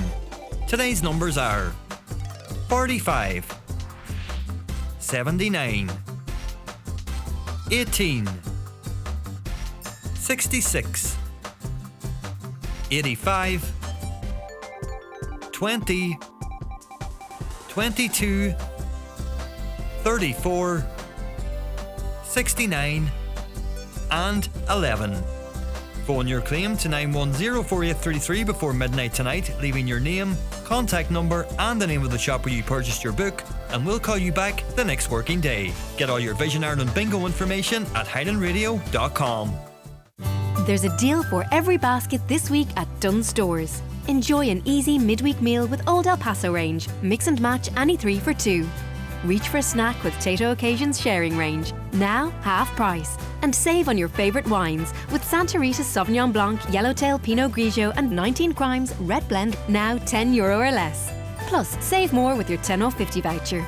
Dunnes Stores. Always better value. Terms and conditions apply. Vouchers can be used in next grocery shop. Excludes alcohol. Please drink sensibly. The Donegal Festival of Food and Craft. 3 incredible days celebrating artisan produce, crafts and creativity at Oakville Park in Rafo over the Maybank holiday weekend. Experience live cookery demos with top celebrity chefs including Paul Rankin, Kevin Dundon, Paula McIntyre and Brian McDermott. Enjoy samples from regional food producers and craft brews. Browse unique handmade gifts and soak up great live music. It's all happening Saturday the 2nd to Monday the 4th of May. Book now at oakvillepark.com. The Greg Hughes Show with City of Derry Airport. Direct, year-round services to London Heathrow, Birmingham, Manchester, Liverpool, Edinburgh, Glasgow and just launched Lapland. Visit cityofderryairport.com. 086 60 25,000 is our WhatsApp and text number, 086 60 25,000, or give us a call on 074 91 25,000. It is the Greg Hughes Show here on Highland Radio, and we've got lots to pack in between now and 11 o'clock. And just to remind you, we do have a sister podcast to this programme. It is quite imaginatively called the Greg Hughes Podcast, and it's available on our website, highlandradio.com, or on Spotify and iTunes. And I think we're up to episode 13, 14 or 15. There's a lot of content there, a lot of interesting guests, from science to medical to all manner of things.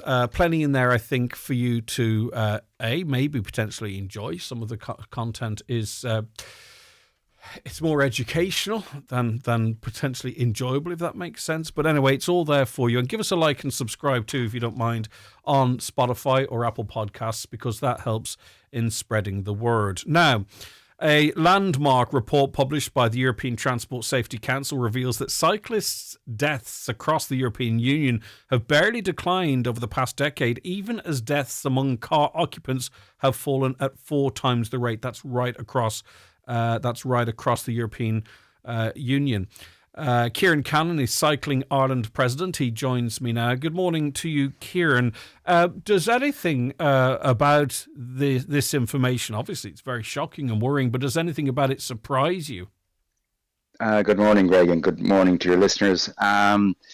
It doesn't surprise me. It reflects the experience that we have here in Ireland, as well as that report that's just recently been published by the European Commission. We also did a survey of our membership here, and bearing in mind that Cycling Ireland is an all-Ireland organisation, we received over 2,000 responses to that. And it proves conclusively that cycling on Ireland roads is becoming more dangerous, not less dangerous. For example, over half of the respondents told us that 53% of them experienced close passing regularly. So close passing is not rare, it's become routine. Many of them, about 51%, had a collision or a serious near miss in the last 12 months. So what we're seeing is a result of cyclists, and all kinds of cyclists, people who are just commuting to work or to school in the morning, or people who are out for a spin with their friends at the weekend. They're all feeling deeply unsafe. They're altering the routes, they're avoiding certain roads and streets completely. And they're reducing, in many instances, simply not cycling anymore, which is a really devastating outcome in terms of their well-being and in terms of public health in general. So when thousands of cyclists across Europe and indeed across Ireland are telling us the same story, it becomes much more than anecdotal. It's systemic. It's hardwired into our road system across Ireland, across the European Union, that if you are on a bike, you are subjected to significant risk and danger that you shouldn't be subjected to. There's no reason why you should be. Yes, and I'm not saying this in any way to counter what you're saying. It's a separate point, really. But I mean, I think the Netherlands would have the highest number of cyclists in the EU, and that's an important element to this question. But they would also have some of the best infrastructure. They're way, way ahead of us in terms of, motor-propelled vehicles and cycling coexisting.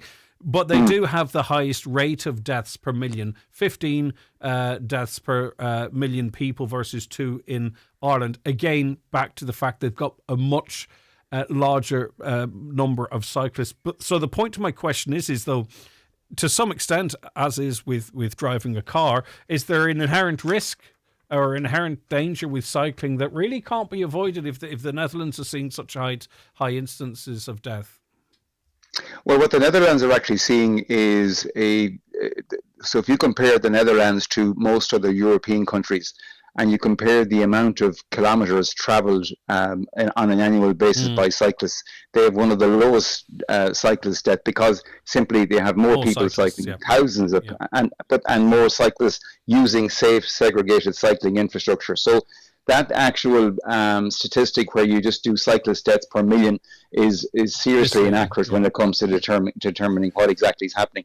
But I mean, the Netherlands, in terms of what it has right now, wasn't always the Netherlands. Back in the 1960s, 1970s, the Netherlands was the same as any other country, in that they didn't have this superb cycling network they have right now.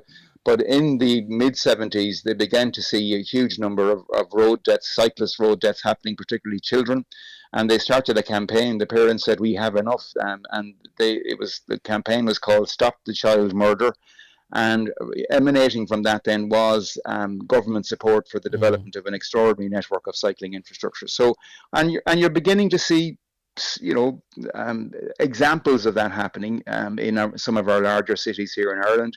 We're beginning to see some investment at long last in safe cycling and segregated cycling infrastructure, but we've a lot more to do. Yeah, but even here in the northwest, Letterkenny, it's tokenism really. It's a tiny little cycle lane that has all the drainage running through it and stuff. So I think you're referencing the likes of Dublin, and I understand that. Kieran, I think part of our problem here is we're still entrenched in some motorists thinking cyclists shouldn't be on the road at all, and cyclists saying we have a right to be on the road and motorists shouldn't be driving too close to it. I think we need to accept that we have to coexist and move beyond that, because I think we're entrenched in that argument and we never get past that.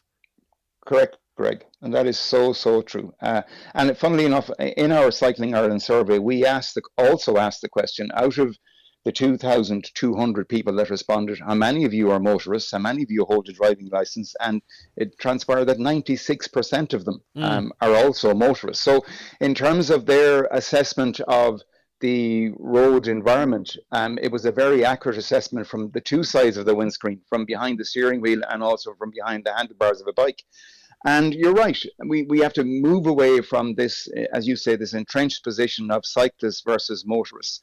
We're all out there trying to get to where we need to get to in a safe and secure manner. And, and many of my friends at times were even wary of using the phrase cyclists anymore, because, it automatically raises people's hackles. It automatically puts people into two different camps, when in actual fact, all a cyclist is in just the same camp. They're just a person on a bike. Yeah, right. They're just, your mother, your father, your brother, your sister, your son or your daughter, trying to get somewhere and hopefully get there unscathed and in a safe manner. And if everybody that goes out on the road in the morning, irrespective of what kind of mode of transport they're using, would just think for a moment about the implications for them and their family, if God forbid, if one of their loved ones was to be involved in any kind of traffic accident. Right now, we lose somebody on Irish roads Somebody dies on Irish roads every 48 hours. Some poor guard that somewhere has to go and ring that doorbell and deliver that tragic, horrific news. And slowing down a little bit, just slowing down, being considered and respectful of others' safety, and just thinking for a moment about the implications of taking that irresponsible overtake, maybe glancing down at your phone. All of these things add to the tragedy. And if we stopped inserting ourselves or embedding ourselves in these camps and just thought, as you say, of people sharing the road together, irrespective of what transport mode they use, just trying to get to home to their family safely. And sadly, if you look at the most vulnerable of our road users, they are people who cycle and walk. They account for about 40% of the deaths on our roads every year. So the people who pose the least risk of all to other road users are themselves significant victims of road violence and road risk. And what I think would help is a little bit of legislation in terms of cyclists and walkers. I'm not saying that they necessarily need to be policed more, but I just think if the motorists, there's something built into the psyche there, there's some sort of a more level playing field in terms of responsibility in the roads, it might help. But I also must add, I have to put my hands up here, in fairness to the local authority and government funding, there is an active travel plan in Letterkenny where there's a lot of accommodation for walkers and cyclists, and there's been an awful lot of resistance to it, and we've platformed that here as well, if the truth be told. But it would make it shares the space better between motorists, cyclists and walkers, which is exactly what you're calling for. But there's been a great deal of resistance, primarily, of course, by those who are just trying to get around a town. We'll get past it, but that's where we're at. We will. And, if you're looking at the most efficient way of moving people around the town the size of Letterkenny, which is about, 25,000 people, if you look at the outer reaches of suburban Letterkenny right into the market square, you're probably talking about maybe a 5 to 6 kilometre journey. That can be done on a bike in a few minutes. And that's been the experience of other countries where they've made it possible to do that in a safe and secure manner. Okay. And as you say, the government is investing roughly about €1 million every day in active travel infrastructure development across the country. And as you say, we're beginning to see some early examples of that in places like Letterkenny and other similarly sized towns and cities around the country. And the fact is that if you make that possible for people, they will make that switch because, and there's a cohort of people for whom their car is an absolute necessity. They have to have it for, maybe bringing children to childcare or maybe because of the work they're involved in themselves. But there are other people who would much prefer to leave their car at home. And they don't have that option. They simply don't have that option. Interesting to have a chat about the flip side. Let's finish one yes, thing. Yes, go ahead, Kieran. There is no hierarchy of road users where one particular kind of road user has precedence over another. That doesn't exist. Everybody on the road, whether you're driving a huge articulated truck or whether you're simply walking your child to school in the morning, you have a right to be there on that road and you have a right to arrive safely. You do, but if that's a reference to an earlier point I made, as someone just driving on the road, and I don't have any angst with I've grown patience, right? So if I have to sit behind a cyclist for 5 or 10 minutes, I can live with that nowadays. But when I'm driving in at winter time and I see the kids that you can't get them to wear a coat, right? They don't have any high vis on. I would love to see some sort of a situation where there was a compulsion to wear high vis. You see it at dusk too, where people are hard to see. If you thought I was sort of referencing a hierarchy, I wasn't, but I think we could have rules whereby the responsibility to be safe and to be seen and to be lit up was on a legislative par, if that makes sense. Probably not practical, but that's the point I was trying to make here, and just in case that's what you were referencing.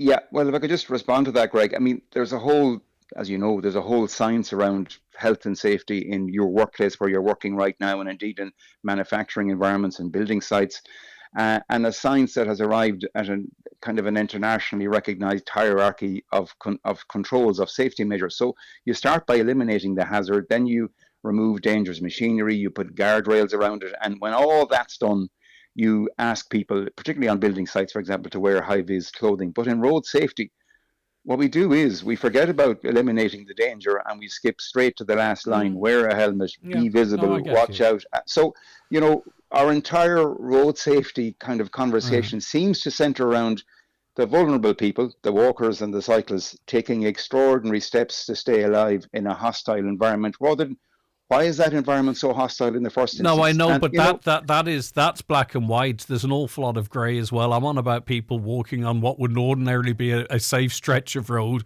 at night and it piddling rain and them in black. I get exactly where you're coming from, but I'm trying to talk in the grey area rather than the black and white. And I just think maybe we could do them at tandem just to try and bring people along here. And I'm not trying to finger blame. I'm trying to say, well, how do we get out of that entrenchment, right? That's really what I'm getting at. That's anyway, a very valid question. A very positive conversation. I don't disagree with you at all, but just teasing the convo out, and great to have you on the programme.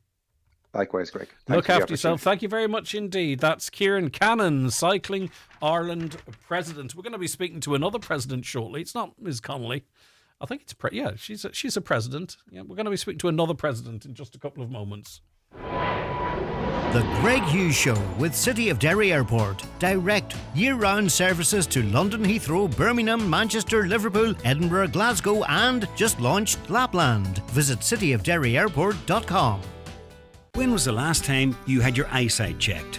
For adults, an eye test is recommended at least every 2 years, and for children, it's every year.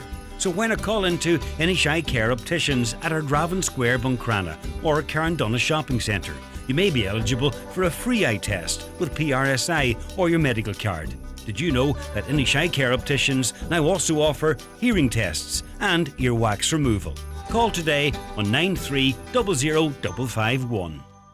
It's the last few days of the CFC Interiors retirement sale with final reductions now added. After 50 years at CFC Interiors, I'm retiring. I'm clearing all of my stock before a new generation take over. Thank you for trusting me with your homes. With over £3 million of stock still to sell, we have made our final reductions across all departments, including beds, sofas, furniture, flooring and homewares. It all has to go. But this is your last chance. The retirement sale ends this bank holiday Monday. Visit CFC Interiors, Cookstown, Campsie, Derry or Newton Abbey before it's too late. In Ireland, we know a thing or two about doing things the right way. Like the right way to show your support at gigs, festivals, matches, or anything really.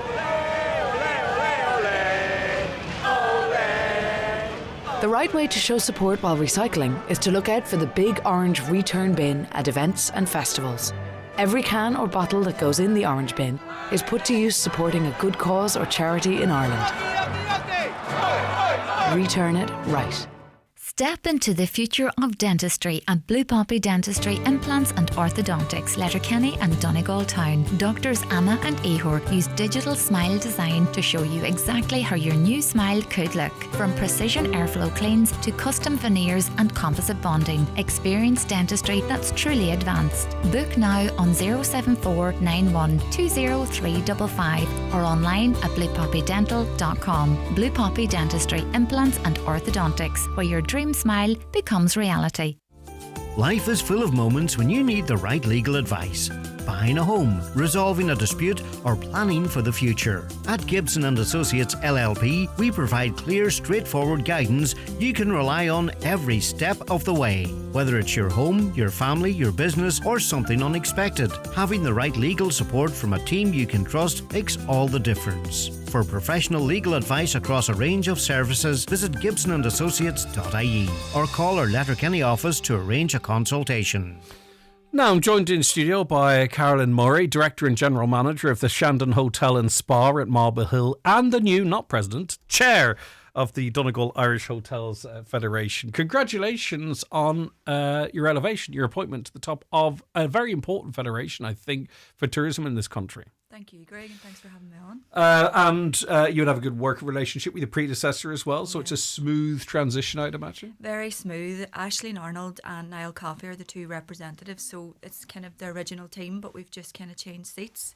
So we've done really good work this last 2 years, We created all sorts of new connections with Donegal Tourism, Fáilte Ireland, and we also created an event in Dublin called Reveal Donegal's True Potential, where we showcased all that Donegal has to offer to over 60 key decision makers in Dublin.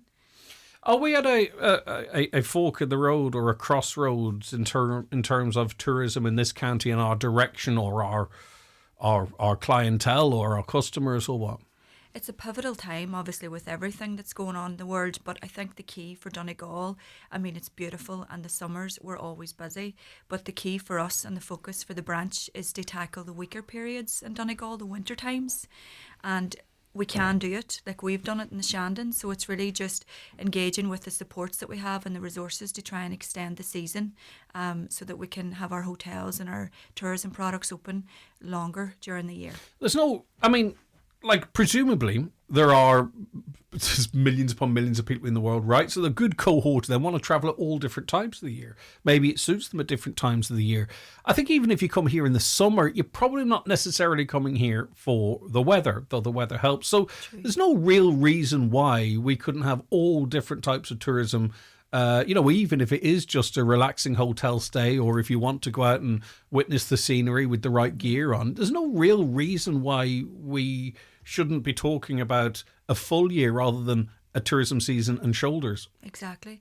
And Donegal's magical in wintertime with the turf fires and wrapping up warm on the beach and looking out at a nice sea view when it's wintry outside, especially with properties like the Shandon and other hotels in the county where you have a spa, you have a leisure centre, there's great food, there's no reason why. So it's just trying to kind of get that out of people's heads. It was always just accepted 10 years ago, Donegal is quieter in the winter, but it's absolutely beautiful in the winter time. We know if people get here that that's what they will feel.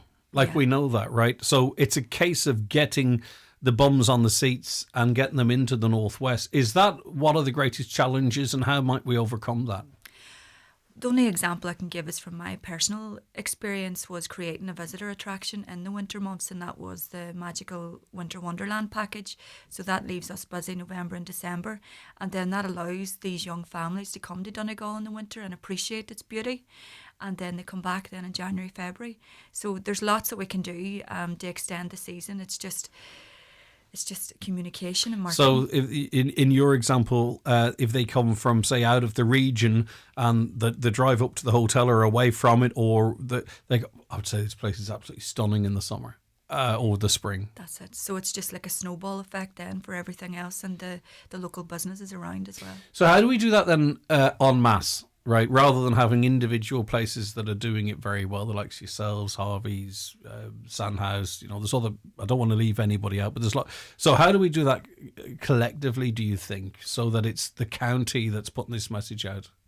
It's a great question, Greg. It's really just collaboration and communication between all the tourism products, which is what we've done now the last 2 years with the branch. We have them all around the table, we're all engaging, and we're really drawing as much resources as we can to promote the weaker season and work together. I saw one of a comment you made, we need to build on our existing momentum. Do we have momentum at the moment? And what does that look like? Definitely at the moment. All the hoteliers are around the table and they're actively working with Donegal Tourism and Fáilte Ireland, and that new event that we've done as well in Dublin, we hope to do another one and maybe do one in Belfast. We're actively being proactive now in the market, whereas before we weren't there, and we definitely are now. So my biggest drive is to just keep that momentum going and grow on it. Yeah, because we have, some of the best facilities. I would argue the best county in Ireland to visit. We've got amazing people in the industry, be it yourself, the head of Letterkenny Chamber. Yeah. There's so many different organisations that are headed up by brilliant people. So really, we should set the bar, we should set the tempo, we should set the agenda, and that's your mission.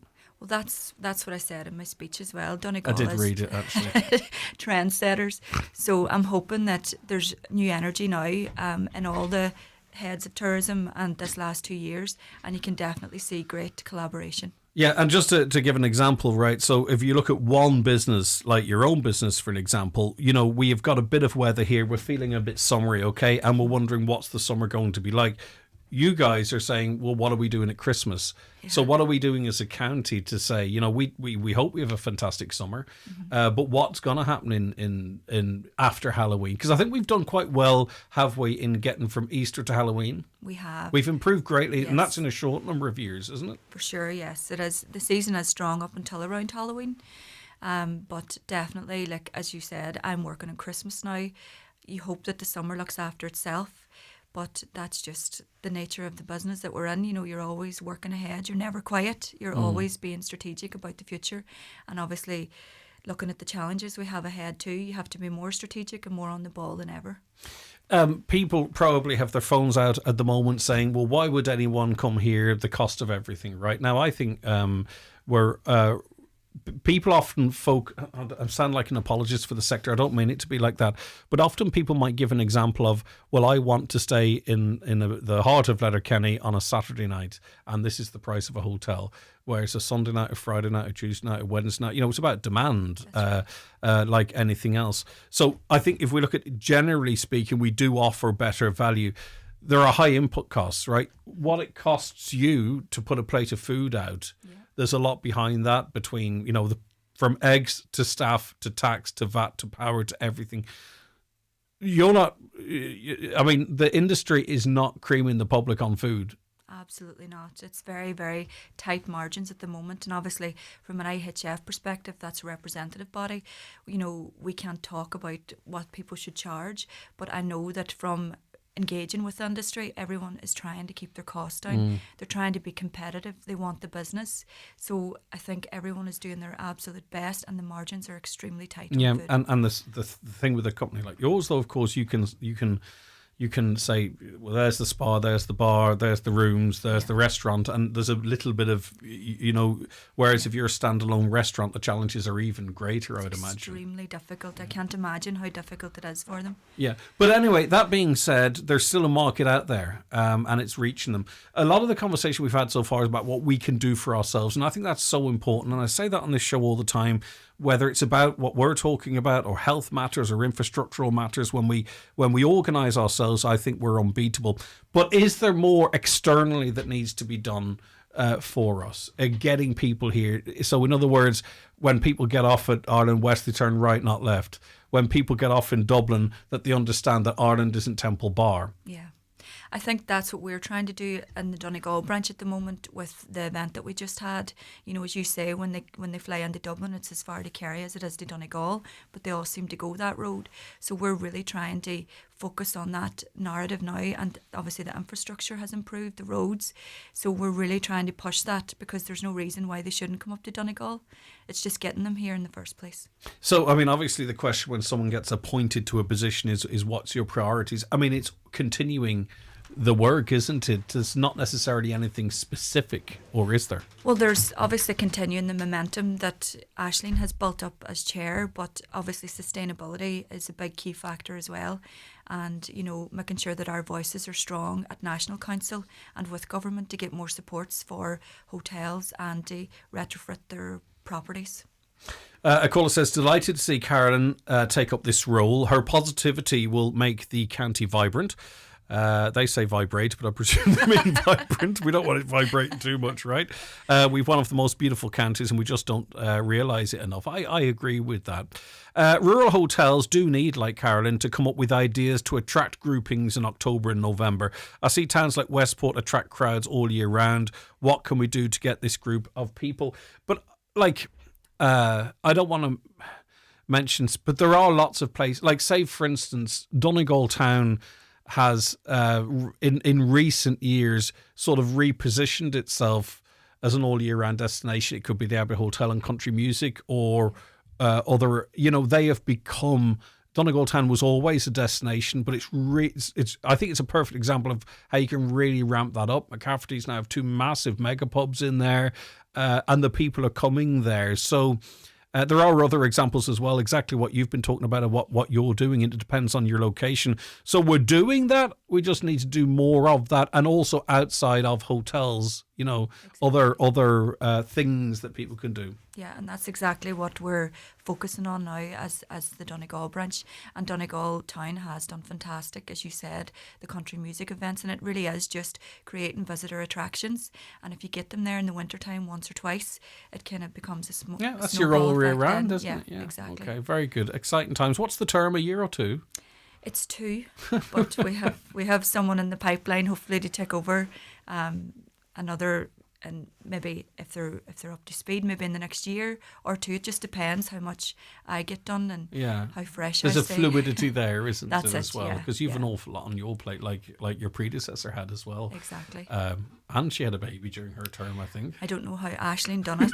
She frightened the life out of me, because I obviously was in the wings and seen the amount of work that goes into it. So I haven't come to it naive. I know the dedication that it's going to take. Okay, well, listen, the very best of luck with it. I mean, obviously, you're going to do fantastic. I think people recognise that. And it's, there's some I think beyond the chair, there's some fantastic people involved in the federation 100%. And think in a different way, compared to what I can remember 10, 15, 20 years ago. Yeah. And that's not a slight. It's just that we had to modernise, come up to date, and not really just sit here for threatening to sue Met Éireann because they said it's the showers are coming from the northwest. No harm in that, and I think it's a great story, right? Do you remember that one? Vaguely, yeah. Okay, well, I'm saying we're looking at things a little bit different now. And as I say, I don't mean that as a dig, because it was a cracking story at the time. Caroline Murray, Director and General Manager of the Shandon Hotel and Spa at Marlborough Hill and the new Chair of the Donegal Irish Hotels Federation. Thanks for joining us. Thank you, Greg. Thanks very much. The Greg Hughes Show with City of Derry Airport. Direct, year-round services to London Heathrow, Birmingham, Manchester, Liverpool, Edinburgh, Glasgow and just launched Lapland. Visit cityofderryairport.com. If you're thinking of changing your car but you're waiting for the right deal, Highland Motors have a massive 1-week stock clearance sale on right now, which includes a great selection of makes and models ready to drive away and all reduced in price. Don't miss out on some great car deals until this Friday the 1st at Highland Motors, Mountain Top, Letterkenny. See highlandmotors.ie. When you choose to make your meals a little more organic, you're not just enjoying nutritious goodness, you're doing good too by supporting organic farmers and producers. That blissful bit of beef, those fabulous fresh fruit and veg, a dash of delicious dairy, or sumptuous seafood that's succulent and fresh. So whether it's a slice, a starter, a side, or a spread, make your meals a little more organic with certified organic food and drink from Ireland. Learn more at boardbia.ie/organic. Make great photos into beautiful gifts at McGee's Chemist Letterkenny. Different gift ideas include canvas prints, freestanding or ready-to-hang art blocks, and personalised photo books, perfect to mark any occasion. There's also jigsaws, calendars, mugs, and much more. For details, visit mcgees.ie. Turn your favourite moments into something truly special with McGee's Chemist Letterkenny. Summer's around the corner, so get garden ready at Lidl's Garden Event in-store Thursday. We've mowed €20 off our Parkside Robot Lawnmower, now $179.99 with Lidl Plus. And we've everything you need to perfect your patch of paradise, from sheds and plant pots to glorious hanging baskets, flower seeds and bulbs. Lidl, more to value. The Derry Jazz Festival 2026 returns for its 25th anniversary, 29th of April until the 4th of May. Get ready for an electrifying 6 days of incredible live music with Curtis Stigers and Murren Bradley, jazz hubs, alfresco music, dance events and more. Check out the full programme at cityofderryjazzfestival.com. Highland Radio weather updates with McElhinney's. Discover the latest styles from your favourite women's wear brands, including Joseph Ribkoff, Naya, Wee, Minari and more.